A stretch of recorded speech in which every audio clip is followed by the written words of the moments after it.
Քաղաքական գործընթացները Հայաստանում գնալով ավելի են ակտիվանում, քաղաքական դաշտում առաջիկա խորհրդարանական ընտրություններին ընդառաջ ի հայտ են գալիս նոր խաղացողներ, իսկ Հայաստանի անվտանգության ու գոյության մարտահրավերները օր-օրի ավելանում են։ Ամբողջ հարցն այն է, թե դեպի ուր են տանում այս պրոցեսները եւ ինչպես կհանգուցալուծվի ներկա իրավիճակը։ Ողջույն, ես Արամ Սարգսյանն եմ, թեմայի շուրջ Եվրոմեդիա 24-ի տաղավարում այսօրվա մեր հյուրն է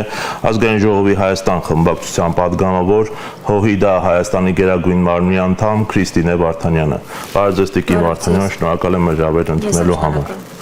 Զրույցն ուզում եմ սկսել Արցախի հիմնախնդրին ու ԵԱՀԿ Մինսկի խմբի լուծարմանը վերաբերող հարցով։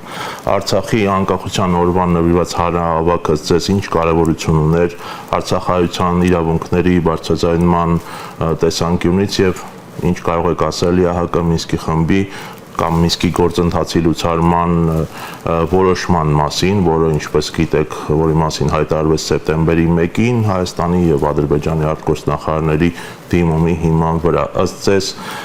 սա ինչ վնաս կհասցնի հետագայում Արցախի հարցը բարձրացնելուն կամ միջազգային օրակարգ բերելուն Արցախի ժողովրդի ինքնորոշման իրավունքին։ Ես գիտեմ, որ մենք որպես հանրություն մի գերխնդիր ունենք հիմա ցույց տալու մեր վերաբերմունքը այն պայմանավորվածությունների նկատմամբ, որոնք մեր անունից ձեռք են բերվում։ Նիկոլ Փաշինյանն է դա ձեռք բերում, ձեռք է բերում Ալիևի հետ, ձեռք է բերում Ալիևի բոլոր պահանջները բավարարելով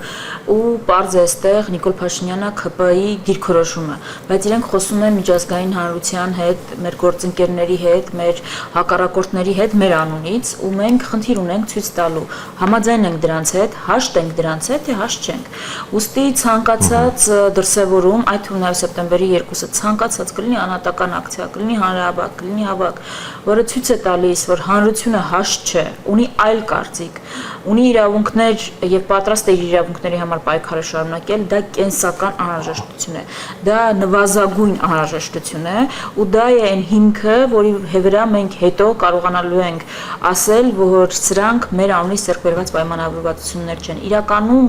եւ իրավական առումով էլ Փաշինյանը եւ որևէ ուժ Հայաստանում քաղաքական լեգիտիմություն, իրավական լեգիտիմություն չունի փակելու Արցախի հարցը, անելու են հայտարարությունները, որոնք արվում են, լուծարելու ԵԱՀԿ Մինսկի խումբը, այդպիսի ծրագիր չկա, որը ԱԺ-ն հաստատել է, այդպիսի նախընտրական ծրագիր չկա, որը քվեարկվել է, սրանք էլ են բոլորը փաստեր, բայց հիմա շատ կարևոր է Փաշինյանը հայտարարում է, որ հիմիկվա իրողություններից ելնելով ինքը ընտրել է այդ կուրսը, չնայած իրավունքից դա դուրս է, եթե նոր կուրս ես ընտրում, պիտի նոր լեգիտիմության պաշար ստանաս, բայց հանրությունը արդյոք այս նոր իրողությունները հաշվի առնելով հաշտ է, որ մենք մեր բոլոր իրավունքների համար դռները պիտի փակենք, թաղենք դրանք, չհիշենք դրանց մասին, ցեղասպանությունից մինչև Արցախի էթնիկ զտում չխոսենք դրա մասին, հաշտ չէ, բոլոր սոցիոլոգիական հարցումներն են դա ցույց տալիս, բայց դա նաև կարիք կա ցույց տալու փողոցում մեր ներկայությամբ, որտեղ տարական բան ասեմ, զուտ վիզուալ առումով դա շատ ավելի տեսանելի է, տարական բան ասեմ,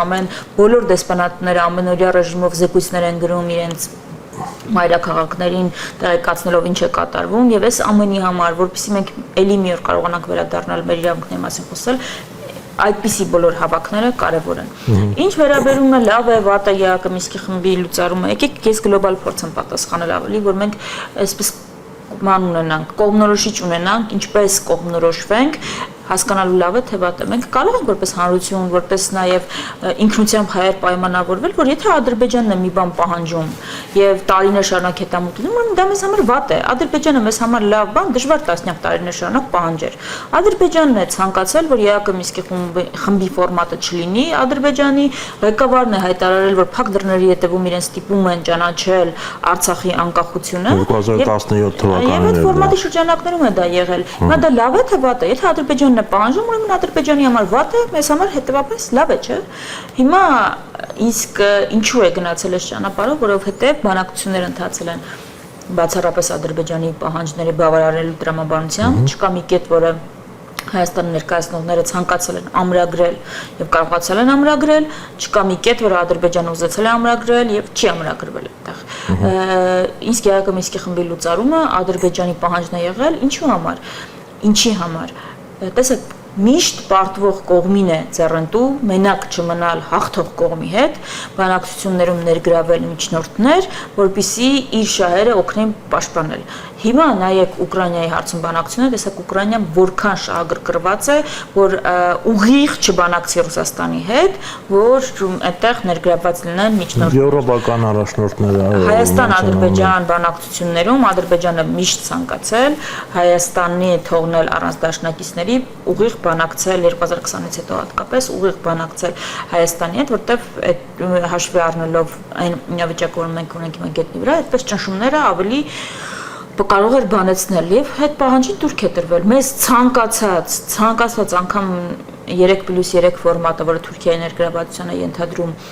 այդպիսի ֆորմատով, բայց ոչ ուղիղ բանակցություններ շատ ավելի ձեռնտու կարող են լինել։ Իհարկե ոչ Փաշինյանի գլխավորությամբ, Փաշինյանի գլխավորությամբ մենք ինչ էլ ունենայինք, վերջը սա է լինելու։ Բայց ես ուզում եմ ասել, որ այլ ղեկավարության պարագայում ֆորմատի փոփոխությունը կարող էր էականորեն մեզ առնվազն ժամանակ տալ, հետո հնարավորություն տալ շահերը պաշտպանելու, օրինակ տարական հնարավորություն տար վերադարձի իրավունքի մասին, Արցախահայերի վերադարձի իրավունքի մասին խոսելու, որը մասին խոսում են բոլորը առանձնաբար։ ԵԱԿ Մինսկի խմբի ղեկավարները,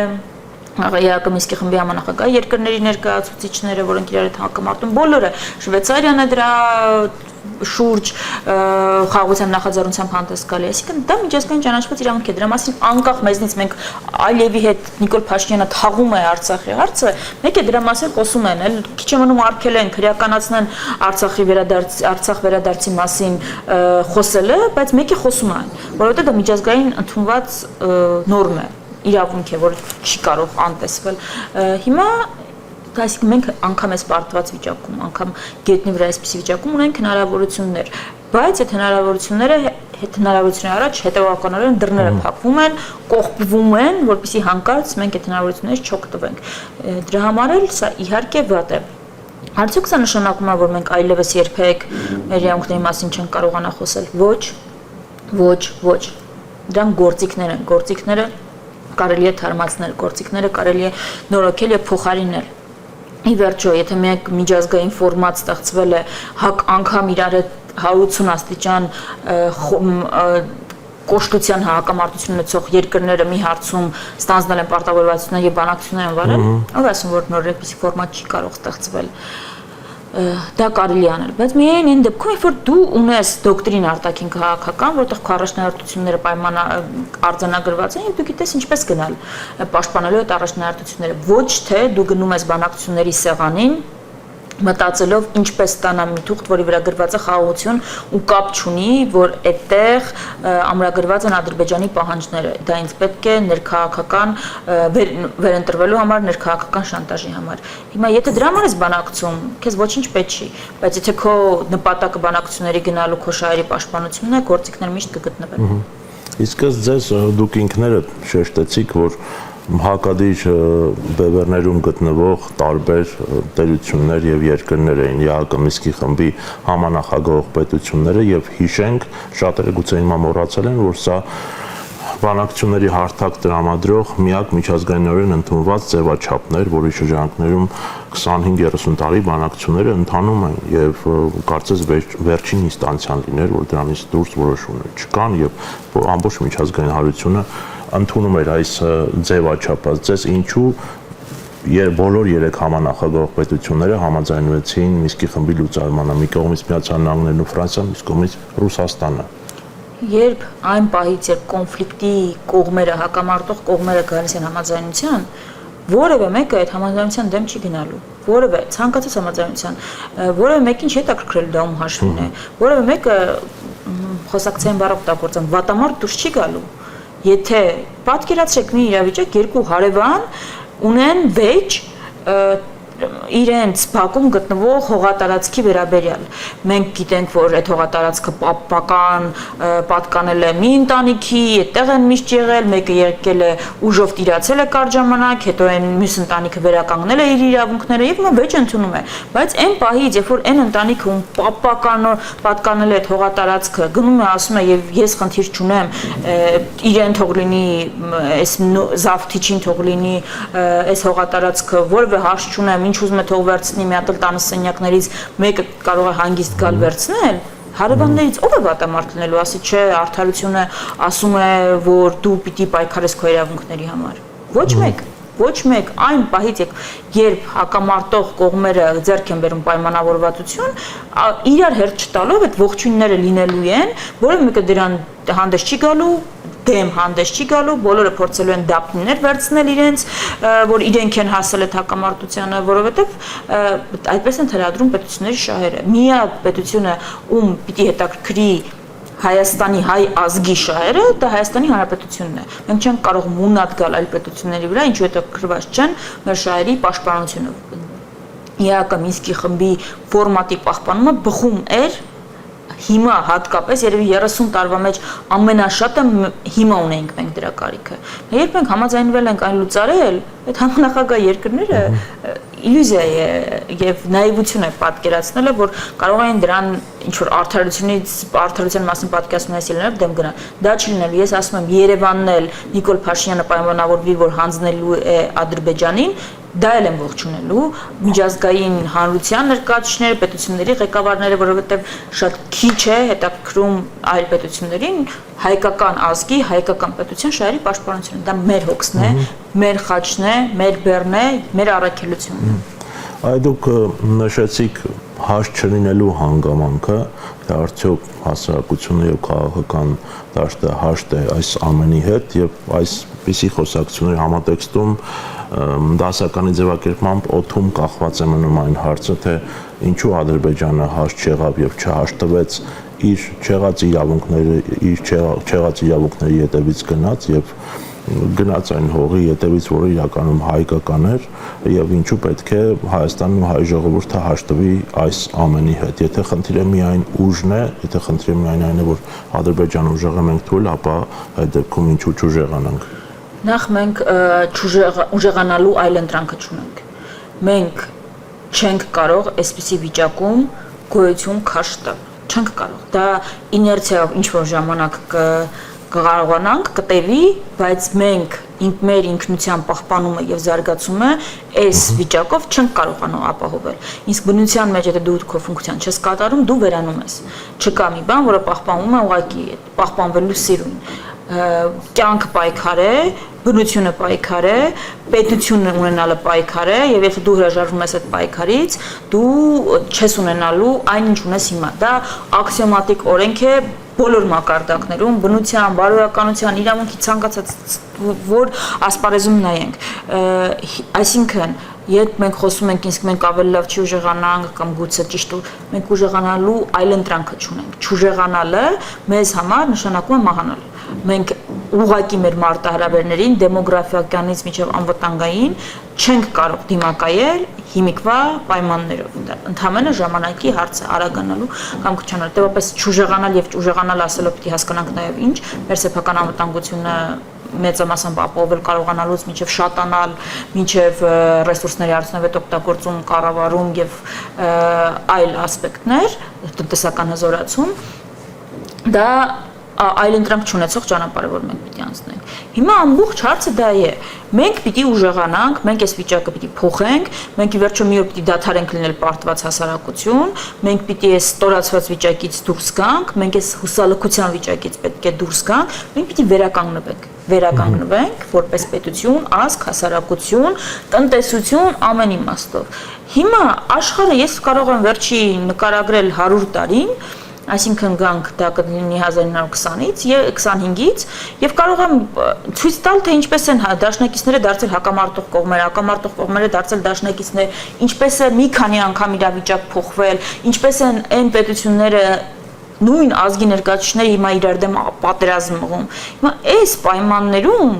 ծիծաղելի են այն բոլոր խոսակցությունները, որոնք մեզ երաշխավորում են, որ այլևի տված խոսքը մեզ կբերի խաղաղություն, եւ մենք կարիք չունենք այլևս անվտանգության մասին մտածել։ Այս պայմաններում է, որ մենք հասկանանք, որ ունենք անվտանգային խնդիրներ, ունենք այլ խնդիրներ, եւ այս խնդիրները պետք է լուծվեն։ Լուծվելու միակ ճանապարհը, եթե մեր ուժեղանալն է, մեր դաշնակցային հարաբերությունները կարգավորելը, նորեր ձեռք բերելը եւ հասկանում ենք նաեւ, որ միջազգային իրավիճակը հարափոփող է, անընդհատ է փոխվում, այսինքն 30 տարի առաջ Ադրբեջանը պարտված պետություն էր, բարելքված հասարակություն, հիմա տարածաշրջանում հանդես է գալիս որպես խաղաղություն կանոնությունով բերող պետություն, Դա նաև ճշմարիտ է մեր համար։ Հիմա ամբողջ հարցը այստեղ է։ Իսկ ով ունի իրավունք հայ ժողովրդի անցյալի անունից ու ապագայի համար փակել դռները մեր իրավունքների պաշտպանության,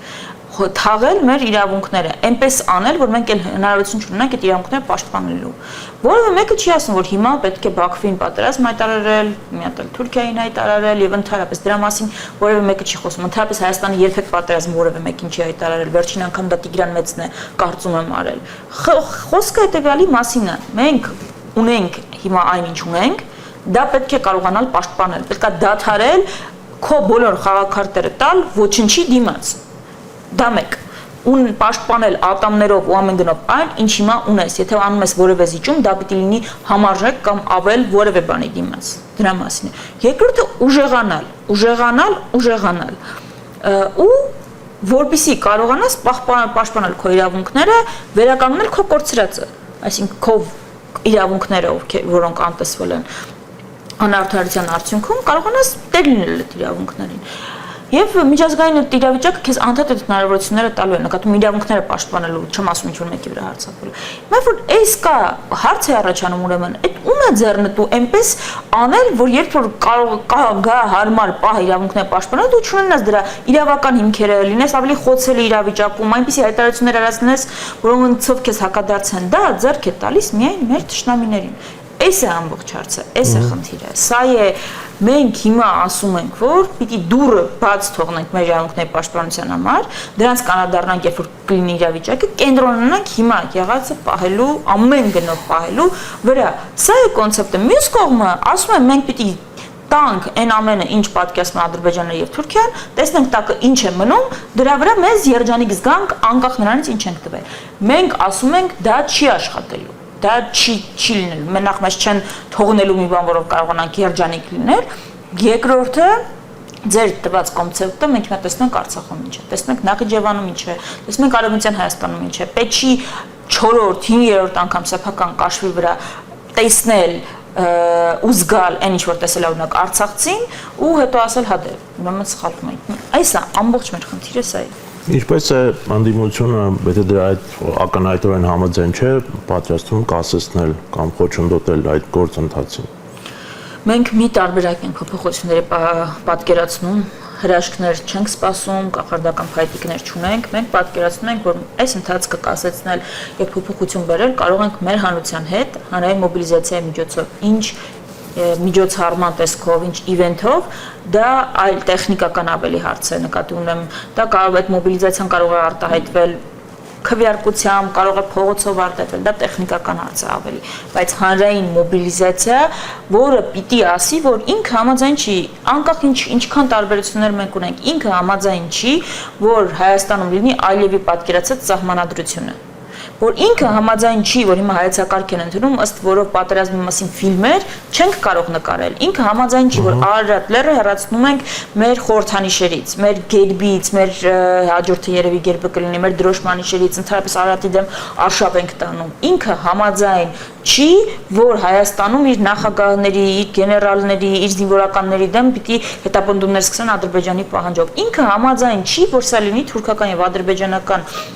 ազդեցության տարածք մեր երկիրը։ Հիմա այս անելու համար մենք պիտի ներկայացնենք իրականությունը, դիմագրավենք այն տեղեկատվական ահաբեկչական արշավին,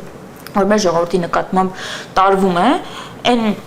կեղծիքի արշավին, որի շրջանակներում ես համոզում եմ, որ թուղթը, որի վրա գրված է խաղաղություն, դա խաղաղության թուղթ է, ոչ թե թղթե խաղաղություն է,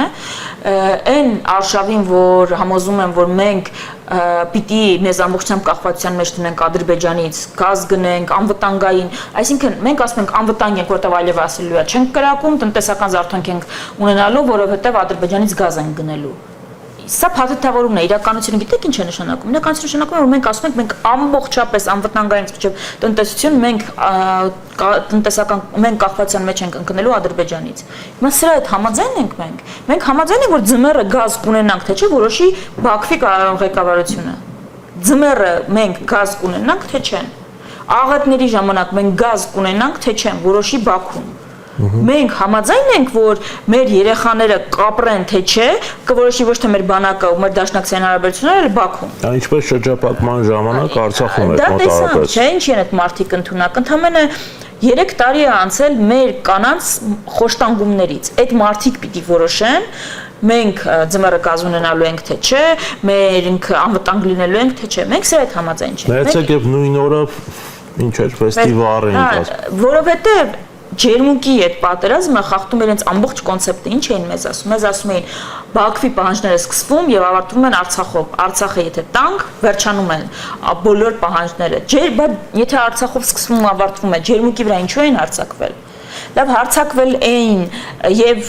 պատերազմական գործողություններ էր եղել 224 նահատակ են ունեցել գերիներին անզեն վիրավոր ինչու են գնդակարում կանանց մարմինները արդեն մահացած կամ դեռ չմահացած ինչու են խեղում ինչու են մասնատում Ձեզնից քանիսն է ընդունակ նման բանի, որ մեզ ուզում եք մեր ճակատագիրին տնօրինության տալ այդպիսի մարդկանց ու այդպիսի ռեժիմի։ Ամբողջ հարցը էս է։ Հիմա էս այնը ինչ մեզ սպասվում է այս ճանապարհով գնալու դեպքում։ Մենք սա պիտի ներկայացնենք։ Ես վստահ եմ, հանրությունը ուզում է խաղաղություն, դա բնական պահանջ է։ Իրեն ասում են, փորձում են խաբել, որ այդ խաղաղությունը բերել են։ Մեր գործը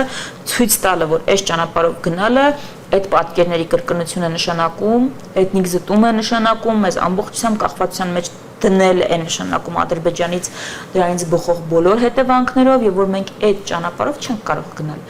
Մենք պիտի մերժենք այդ ճանապարհը, ընտրենք ունեցածը պահելու, ուժեղանալու,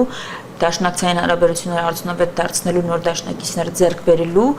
ճանապարհը ու Հայաստանը հզորացնելու ճանապարհը։ Սա է գերխնդիրը։ Կկարողանանք սա անել որպես հանրություն, որպես ազգ, մենք կկարողանանք կանգնել վերականգնման ճանապարհին։ Չենք կարողանա անել, ուրեմն ես դրական բաներ քիչ կկարողանամ ասել։ Սա մենք կենտրոնացած ենք ինչպես կանխել հարցին պատասխանում։ Այս ամենը բացատրելու, որպեսզի այս գաղափարի շուրջ մի կողմ թողնելով մեր տարաձայնությունները, այսինքն որքան եմ ես սիրում ինչ-որ անարտի, չեմ սիրում, դրա բացարձակապես նշանակություն չունի։ Նշանակություն ունի, կարող ենք արդյոք մենք քեզ ճանապարհը իրար հետ անցնել։ Պիտի կարողանանք, եւ դա է միակ տարբերակը իրավիճակը փոխելու։ Որևէ ուժ, որևէ անհատ չկա, ով կարող է միայն սեփական ուժերով, կախարդական փայտիկով փոխել այս իրավիճակը։ Մենք այս իրավիճակը պիտի փոխենք ազգովի։ Կկարողանանք դա անել, կկարողանանք վերակառուցման ճանապարհին կանգնել։ Ինչու ըստ ձեզ չի հաջողվում այս հարցերի շուրջ ապահովել հանրային համախմբում, ոչ միայն հանրային, այլև քաղաքական ընդդիմության մեջ համախմբում։ Ինչով եք բացատրում դուք այս ֆենոմենը, 7 տարվա իշխանության ֆենոմենը։ Ֆենոմեն չկա։ Մենք հետ պատերազմային հասարակություն ենք,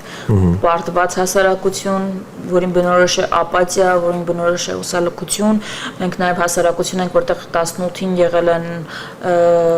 մեծ տեղաշարժեր եւ փոփոխություններ եւ որտեղ իշխանության եկած ուժի հետ կապվել են շատ մեծ հույսեր եւ որոնք տապալվել են ամբողջությամբ եւ մարդիկ նաեւ այդ առումով իրենց դավաճանվածքում, այսինքն այս ոչ մի բան ֆենոմեն բան չի, ֆանտաստիկ չի, ֆենոմենալ չի, շատ նաեւ տրամաբանական է ինչ որ առումով եւ մենք գործ ունենք ամենօրյա տեղեկատվական աբեկցիաների հետ, որտեղ ճշնամական երկրները, Հայաստանի իշխանությունները մեզ ասում են, տերորի են ենթարկում խոշոր հաշվով, ասում են, որ անհույս է, ոչինչ չի փոխվի, մենք ոչինչ չենք կարող, մենք որպես ազգ հենց սրան էլ արժանի ենք, հենց այսպես էլ պիտի լինի, սա այսպես է, որտեղ դու չգիտեմ, պատուհանից բիչոկ ես նետում, այլ դա արեցիր դրա համար, երկիրը հանձնեցին, ես Ստեփանակերտ ամենամաքուր քաղաքն էր, երևի աշխարհի, այսինքն ուզում եմ ասեմ, արատավոր երևույթներ բոլոր հասարակությունների մեջ կան, բայց դրա պատճառով չի, որ մենք հիմա այստեղ ենք հասել։ Սա պետակ որոշումների, սխալ որոշումների կայացման, ճշնամու պահանջները կատարելու,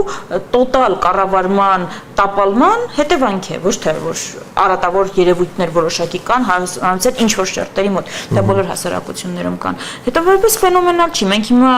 իսկապես բոլոր կարծում ադրբեջանական հասարակությունը բացառություն չի եղել, այսինքն մենք տեղյակ չենք, բայց 95, 96, 97-ին դժվար ավելի ուրախ տրամադրություններ լինեն այնտեղ կամ օկուպացված այլ երկրներ,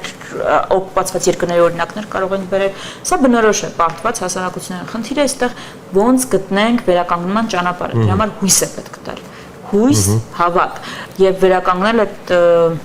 կամուրջները միմյանց հետ։ Ինչու է տարբեր մոտեցումներ, որտեղ մարդիկ տարբեր են, քաղաքական ուժերը տարբեր են, տարբեր մոտեցումներ ունեն, բայց տարբերությունները չեն էական։ Ունենք արդյոք կոնսենսուսային կետեր մենք, որովհետև ի վերջո մենք չենք գնում իրար հետ ամուսնանալու քաղաքական ուժերով կամ որպես հանրություն բոլորս բոլորի հետ, որ մի հատ հասկանանք բնավորությունները պիտի համընկնեն, ամբողջ, չգիտեմ, նախասիրությունները պիտի համընկնեն, մենք իրար հետ պիտի պայմանավորվենք ինչ որ ծավալի աշխատանք անելու։ Դրա համար այդտեղ պետք է այդ տարբերությունները, որ մենք բնականորեն ունենք, թողնեն երկրորդ պլան, առաջի պլան գան պայմանավորվածությունները, որ մենք մի քանի օրակարգերի շուրջ ձեռք ենք բերում պայմանավորվածություններ եւ պայմանավորվում ենք գործել ինչ որ վարքագծի կանոնների շրջանակում, այսինքն չսատարել ոչ մի դեպքում իշխող ուժին, ուժերը չջլատել իրար դեմ պայքարով եւ այսպիսի պայմանավորվածություն ու կենտրոնում ունենալով, որ այս իրավիճակը հնարավոր է բեկել, փրկել հանրության հետ աշխատանքի միջոցով։ Հիմա սա կարծում եմ իրատեսական է, սա չի նշանակում, որ բոլորս ամեն ինչում իրար հետ համաձայն ենք, պայմանավորվում ենք, ինչ որ կոալիցիաներ ենք տարբեր ստեղծում կամ բոլորով մի կոալիցիայի մեջ ենք մտնում, բայց սա ենթադրում է, որ բոլորս նույն ուղղությամբ ենք աշխատում եւ ով էս գծից այս ուղղությունից շեղվում է, ինքը պիտի գնահատականին համապատասխան արժանանա։ Ես սա իրատեսական եմ համարում, ես կարծում եմ սրա շանսը կորսված չէ, փոփոխության շանսը կորսված չէ, ինչու է սա այսքան ժամանակ խլում եւ ասացիք հանրային մոբիլիզացիա եղել են տարբեր մոբիլիզացիաներ։ Իրավիճակը բեկելու համար անհրաժեշտ մոբիլիզացիա դեռևս չի եղել, բայց որովհետեւ մենք կանգնած ենք մեր Ես ուզում եմ ասել 30 տարվա, բայց երևի թե վերջին 100 տարվա եւ մի քիչ էլ ավելի երկար ժամանակաշրջանի ամենաբարդ խնդրի հետ։ Ամենաբարդ խնդրի, որովհետեւ եթե Սարդարապատում ճշնամին պարզեր եւ դիմացներ եւ շատ հստակ էր այդ բաժանարարգիծը, հիմա լղոզված է, խառնված է, թիկունքում է նաեւ եւ հիմա այս բարդության մակարդակում պետք է այս պարտված հասարակության պարագայում նաև հոգեբանական դժվարությունները պետք է լուծել բարդագույն խնդիր։ Եվ ինչպես կձևակերպեք այդ խնդիրը, որն է Հայաստանի գլխավոր մարտահրավերը հիմա։ Հայաստանի գլխավոր մարտահրավերը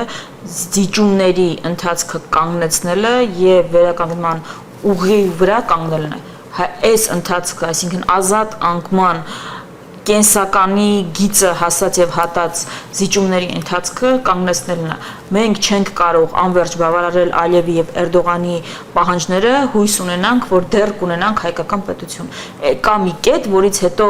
ֆորմալ առումով դու կարող ես ինչ-որ պետություն ունես, բայց դա հայկական չի։ Իսկ ինչ իմաստ ունի ջանք դնել ոչ հայկական պետության համար աշխարհում 200-ի չափ կան այդպիսի պետություններ։ Ջանք,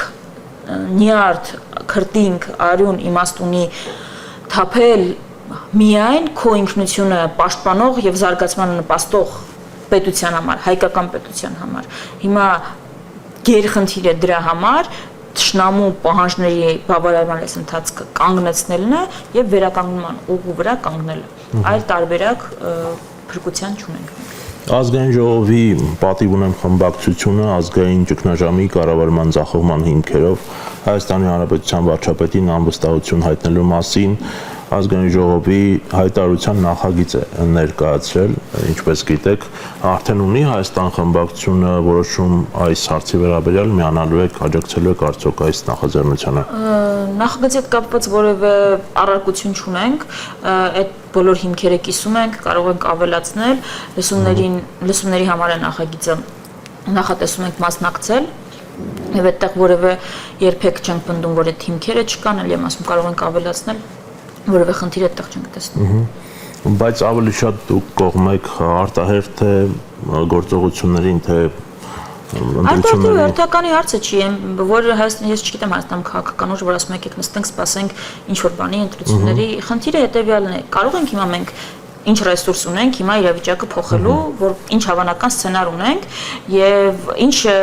ծրագիր ունենք։ Հիմա եթե կա այդպիսի ծրագիր, բնականաբար դրա շուրջ պետք է լինի խոսակցություն եւ անհրաժեշտ կոնսոլիդացիա, բայց խնդիրը հենց հարցը դա կա ծրագիրը թե չկա։ Բոլորը հասկանում են, ոչ մեկի համար գաղտնիք չի, իմ գործընկերները ինձանից առաջ պատիվ ունեմ, նկատի ունեմ եւ երրորդ նախագահը ասում են, որ իմպիչմենտի հաջողության համար պետք է փողոցային պայքար ավելի լայն, ավելի ընդգրկուն, ավելի տևական, քան նախկինում եղել է։ Հիմա դրա ծրագիրը եթե կա, իմաստուն է այդ քննարկումը, եթե չկա, դա, այսինքն այն ինչը որ անհրաժեշտ է, որ այդ ծրագիրը լինի, դա ստացվում է փոխադարձ մեղադրանքներ եւ ավելի արմատական Երևանու ցանկություն։ Հիմա ես ցանկություն չունեմ այդ վազքի մեջ մտնել, որովհետեւ իմ խնդիրը ոչ թե ընդդիմադիր դաշտում ավելի արմատական Երևանն է, այլ խնդրի լուծմանը նպաստելը։ Եթե ինչ-որ ուժ անհատներ կան, ովքեր գնահատելով իրավիճակը մտածել են, որ ճիշտ ստրատեգիան ավելի արմատական Երևանն է ու ներուժը դրել են այդտեղ, թող այդ գնահատականը տա հանրությունը։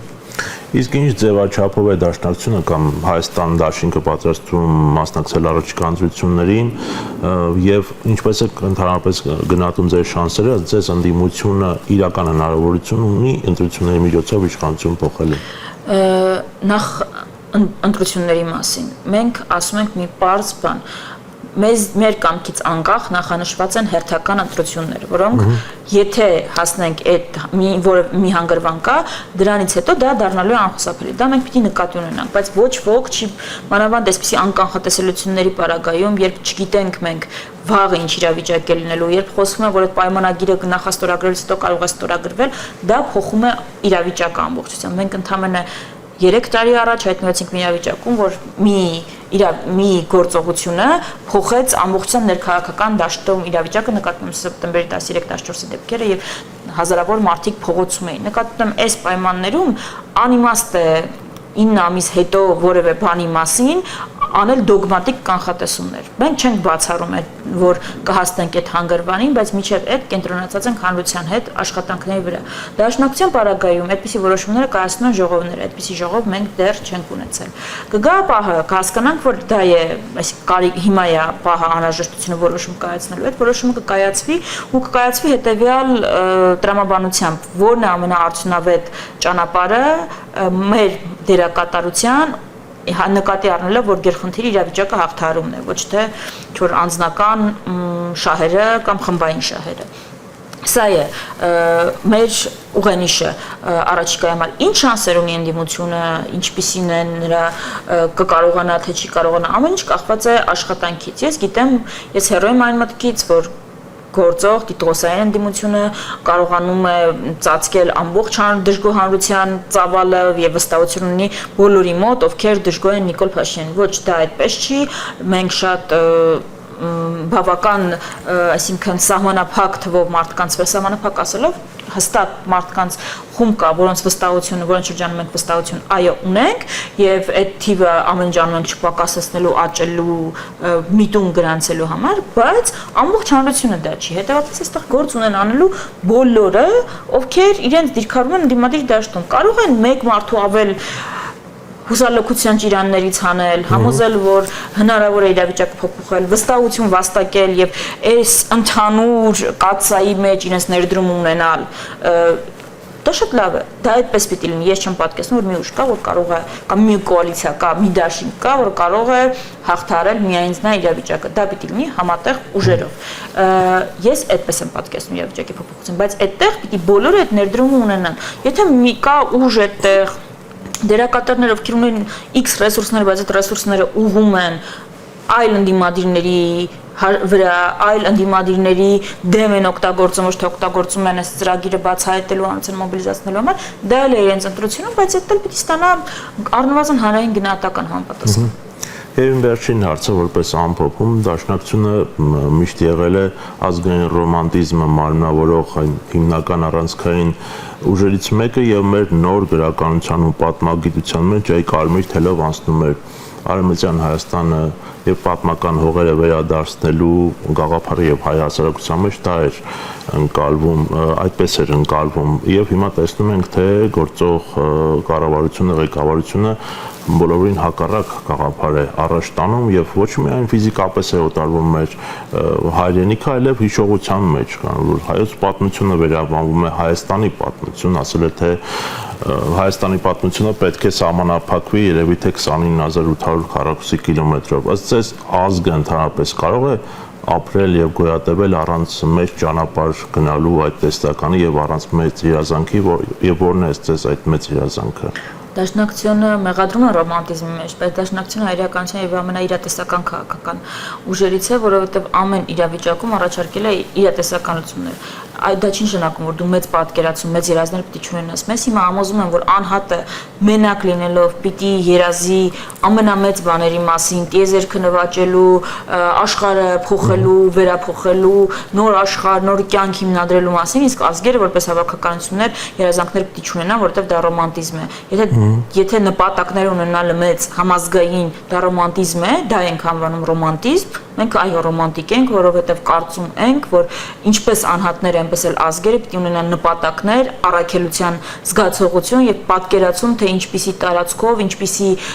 բովանդակությամբ իրենք պետություն պիտի ունենան։ Դա բայց վեճը հետևյալն է, դա արդյոք կարող է խանգարել ունեցածը պահպանելուն ու զարգացնելուն, դա ոչ միայն չի խանգարում, դա միայն նպաստում է ունեցածը պահպանելուն, ուժեղացնելուն, զարգացնելուն, որպեսզի դու այդ քո մեծ երազանքին մի օր կարողանաս հասնել։ Ես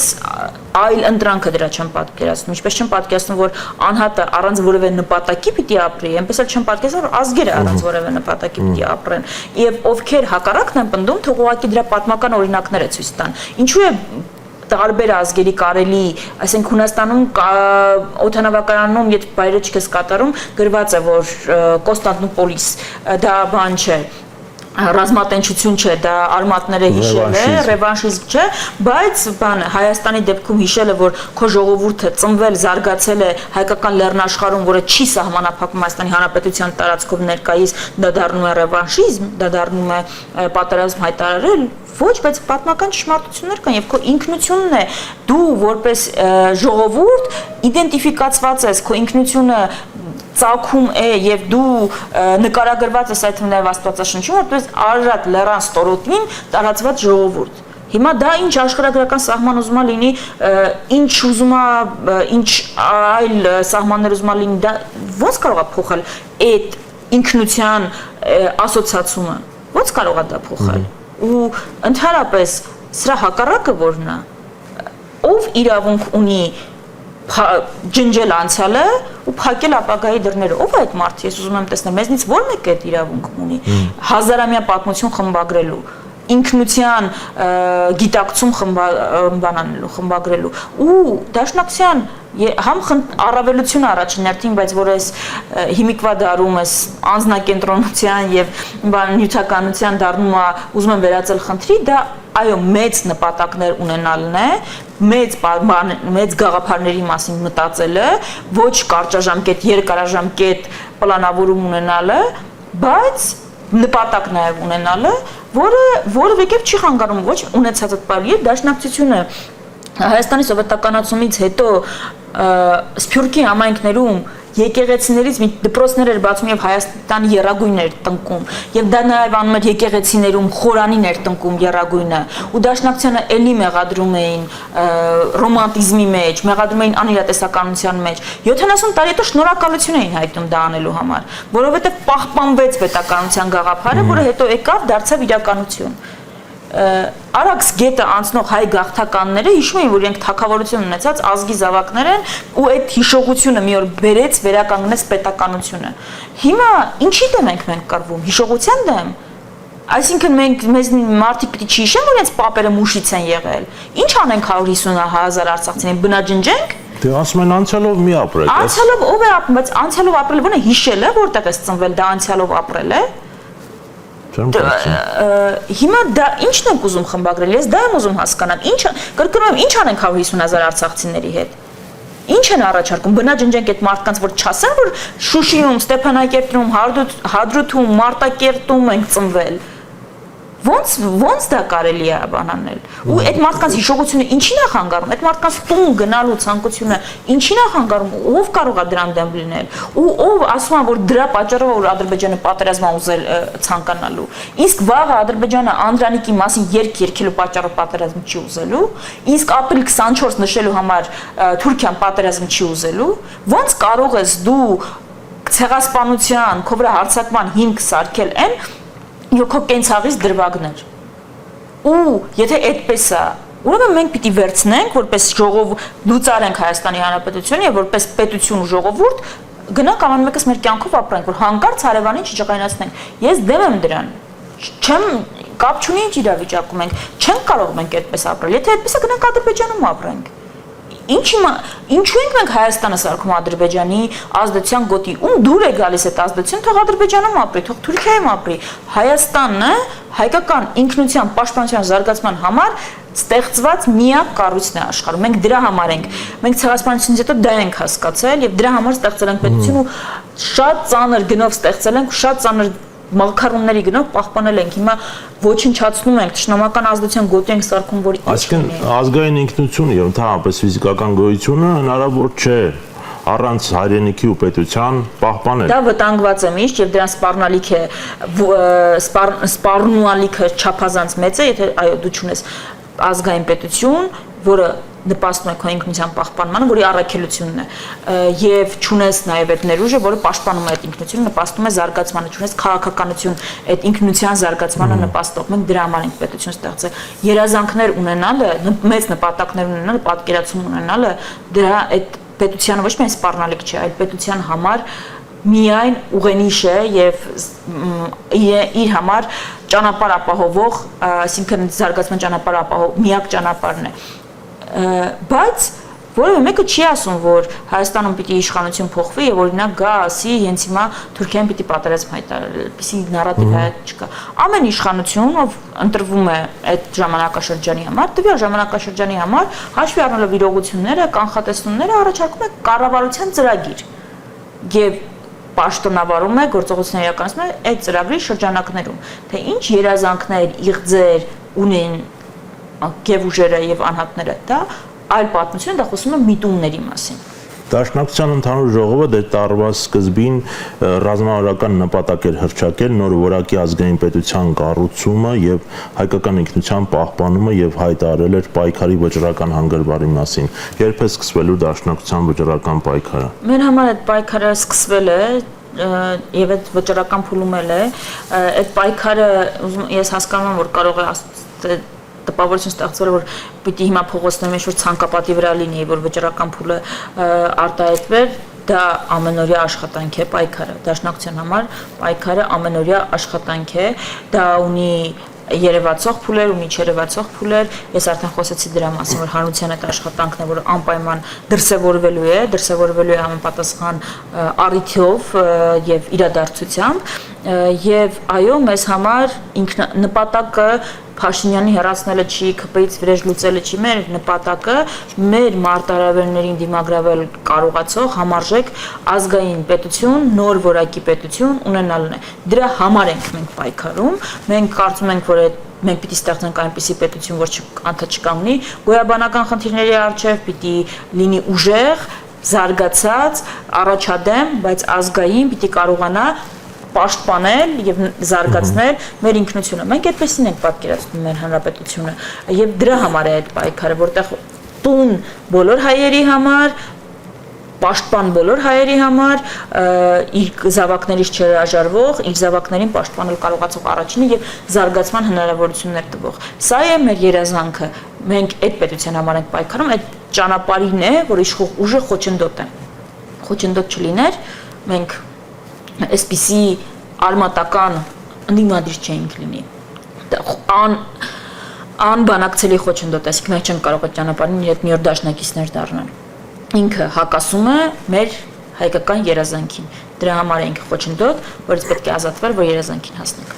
Շնորհակալ եմ հետաքրքիր զրույցի համար։ Հարգելի հեռուստադիտողներ, գործող իշխանությունները թուրքերին հաջողանալու համար կարող են դրոշման իշերից, զինանշանից եւ այլ պատկերներից ջնջել Արարատի պատկերը եւ ազգային այլ խորհրդանիշերը, բայց նրանք չեն կարող ջնջել Արարատը մեր հիշողությունից եւ մեր սրտերից եւ բարեբախտաբար չկան այնքան բարձր պարիսպներ, որոնք կփակեն Երևանից Արարատի պատկերը։ Մենք զրուցում ենք ազգային ժողովի ընդդիմադիր Հայաստան խմբակցության պատգամավոր Հայ հեղափոխական դաշնակցություն կուսակցության Հայաստանի գերագույն մարմնի անդամ Քրիստինե Վարդանյանի հետ։ Մնացեք խաղաղությամբ, ցտեսություն։